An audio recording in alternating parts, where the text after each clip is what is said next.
Hai semua, salam sejahtera Malaysia. Selamat datang ke channel Fels Lifestyle. Saudara-saudara, tuan-tuan dan puan semua, hari ini kita digemparkan dengan satu, saya boleh kata pengunduran diri ataupun mungkin peletakan jawatan ataupun persaraan selama-lamanya oleh seorang Tan Sri yang paling terkenal di Malaysia. Sebelum ini, hangat juga spekulasi ataupun kabar angin setelah Mahyadin ataupun Muhyiddin Yassin yang telah terima 7 pertuduhan di mahkamah. Sudah pasti ada beberapa pihak yang mungkin bukan pengundi kepada Muhyiddin Yassin, ataupun mungkin ada juga di kalangan pengundi Muhyiddin Yassin yang tertanya-tanya dengan status Muhyiddin Yassin. Adakah beliau akan meletakkan jawatan setelah mahkamah, setelah beliau berhadapan dengan 7 pertuduhan di mahkamah, yaitu kes mahkamah lah. Jadi tuan-tuan dan puan semua, hari ini kita digemparkan. Bukan Muhyiddin Yassin. Bukan Tan Sri Muhyiddin Yassin, bukan Tan Sri Abdul Hadi Awang, bukan Tan Sri yang lain yang bersara. Yang bersara adalah seorang bekas menteri, yaitu kepada satu kenyataan dari Menteri Kesihatan hari ini, Dr. Zaliha Mustafa merakamkan penghargaan kepada Ketua Pengarah Kesihatan Tan Sri Dr. Noor Hisham Abdullah yang bersara wajib Jumaat ini selepas 35 tahun menabur khidmat dan bakti dalam bidangnya. Dalam satu artikel dari biharian.com.my, selamat bersara, terima kasih Tan Sri. Kenyataan dari Dr. Zaliha. Saudara-saudara, tuan-tuan dan puan semua, sebelum saya meneruskan isu ini, sebelum saya meneruskan berita tergempar ini, saya meminta jasa baik Anda untuk bantu channel ini dengan menekan butang like. Anda boleh share video ini dan tekan butang subscribe. Menteri Kesihatan Dr. Zaliha Mustafa merakamkan penghargaan kepada Ketua Pengarah Kesihatan Tan Sri Dr. Noor Hisham Abdullah yang bersara wajib Jumaat ini selepas 35 tahun. Rupanya Ketua Pengarah Kesihatan yaitu Tan Sri Dr. Noor Hisham Abdullah. Bukan Tan Sri Muhyiddin Yassin, bukan Tan Sri Abdul Hadi Awang yang bersara. Namun yang bersara adalah Ketua Pengarah Kesihatan Tan Sri Dr. Noor Hisham. Ahli Parlimen Sekijang itu menyifatkan tempoh pengalaman Dr. Noor Hisham amat bermakna dan dimanfaatkan sepenuhnya untuk membina perkhidmatan kesihatan rakyat Malaysia supaya setanding dengan negara luar. Saya percaya khidmat Tan Sri tidak terhenti di sini. Bahkan khidmat terbabit masih diperlukan untuk pembangunan, perubatan dan kesihatan negara. Saya ingin mengucapkan ribuan terima kasih sebagai rakyat Malaysia. Saya ingin mengucapkan ribuan terima kasih kepada Tan Sri Dr. Noor Hisham yang saya anggap pernah menjadi hero kepada Malaysia semasa Malaysia dilanda wabak COVID-19 sebelum ini. Dalam artikel ini, saya percaya khidmat Tan Sri tidak terhenti. Di sini bahkan khidmat terbabit masih diperlukan untuk pembangunan, perubatan dan kesihatan negara.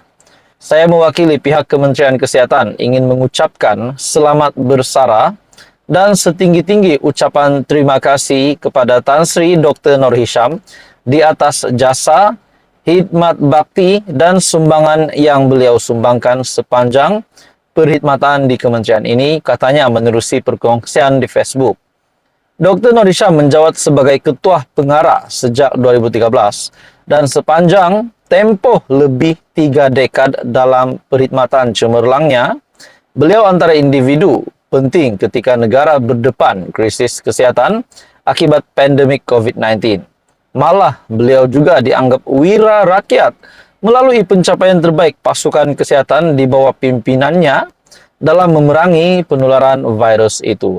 Jadi rupanya bukan Tan Sri Muhyiddin Yassin, bukan Tan Sri Abdul Hadi Awang yang bersara meletakkan jawatan, tapi yang bersara wajib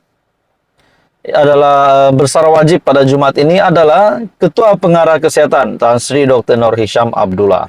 Apa komen Anda? Teruskan bersama di dalam channel ini. Info padu, info hangat disediakan di dalam channel ini. Hai semua, salam sejahtera Malaysia. Tuan-tuan dan puan-puan semua, kita digemparkan lagi dengan satu lagi berita susulan daripada kenyataan bekas Perdana Menteri Tun Mahathir. Sudah pasti di media sosial hari ini hangat, di mana saya boleh katakan mungkin pertelagahan ataupun perselisihan faham di antara bekas Perdana Menteri dan Perdana Menteri hari ini, yaitu Datuk Seri Anwar Ibrahim dengan Tun Mahathir. Seperti yang kita tahu, Anwar Ibrahim akan bersemuka dengan Dr. Mahathir di mahkamah berkaitan dengan kenyataan Tun Mahathir bahwa ucapan dari Perdana Menteri sebelum ini di sebuah program berbau fitnah, di mana Datuk Seri Anwar Ibrahim membuat kenyataan bahwa Dr. Mahathir semasa menjadi pemimpin telah menyalahgunakan kuasa dan mengaut kekayaan untuk pribadi. Jadi itu menimbulkan rasa tak puas hati Dr. Mahathir. Pada akhirnya, saudara-saudara, yang terkini pula, Dr. Mahathir membuat satu kenyataan. Kenyataan bagi saya ini pasti mengejutkan ramai, terutamanya kepada Datuk Seri Anwar Ibrahim sendiri, dan saya pasti juga ini mengejutkan seluruh Melayu. Dr. Mahathir selar Anwar, isu Melayu angku. Tun Dr. Mahathir Mohamad mempersoal kenyataan Perdana Menteri Datuk Seri Anwar Ibrahim dalam lawatan ke Kemboja baru-baru ini yang memberi ingatan kepada orang Melayu supaya tidak terlalu selesa dan angku sehingga meminggirkan kaum lain. Bekas Perdana Menteri itu berkata, Anwar tidak sepatutnya berucap sedemikian kerana secara tidak langsung menghina orang Melayu. Tuan-tuan dan puan-puan semua, bagi saya ini satu isu yang sensitif lah. Menurut Anda, apa yang dinyatakan oleh Tun Dr. Mahathir? Anda boleh komen di bawah. Apakah Anda setuju dengan kenyataan Tun Dr. Mahathir? Anda boleh komen di bawah. Dalam artikel ini, tegasnya orang Melayu sejak sebelum dan selepas merdeka telah meraihkan ramai kaum lain. Saya juga dapat tahu dia membuat kenyataan itu setelah lawatan ke Kemboja dan berkata bahwa walaupun umat Islam Kemboja cuma 10% mereka diraikan, masjid tidak roboh, hak mereka dipertahan, malah diangkat sebagai menteri mewakili kepentingan mereka. Kenyataan Anwar ini agak pelik serta ganjil kerana ia menghina orang Melayu sebagai angku dan tidak bersikap seperti majoriti orang beragama Buddha di Kemboja yang meraihkan minoriti Islam, katanya menerusi hantaran di Facebook pada Rabu. Tambahnya, kerakyatan telah diberi kepada 1 juta pendatang tanpa memenuhi syarat dan dibenar meneruskan adat resam, budaya, sekolah, bahasa, agama, dan cara hidup negara asal mereka. Apabila negara capai kemerdekaan, mereka diberi hak mengundi dan wakil-wakil kaum itu juga dilantik menjadi menteri dan ke lain-lain jawatan tertinggi di dalam kerajaan. Bukan seorang, tetapi jika dikira dari sejak mereka merdeka sehingga ke hari ini, sudah ratusan, jika tidak ribuan, jika dicampur semua jawatan-jawatan menteri, timbalan menteri, setiausaha parlimen, serta lain-lain jawatan penting. Saudara-saudara, kenyataan dari Mahathir ini, Anda boleh lihat kenyataan penuhnya di Twitter dan Facebook Dr. Mahathir. Dan pada akhirnya, adakah Anda setuju dengan kenyataan Dr. Mahathir? Bagi saya ini pasti mengejutkan Datuk Seri Anwar Ibrahim dan seluruh Malaysia. Apa komen Anda? Teruskan bersama di dalam channel ini untuk info yang lain. Jangan lupa tekan butang like, share, dan subscribe.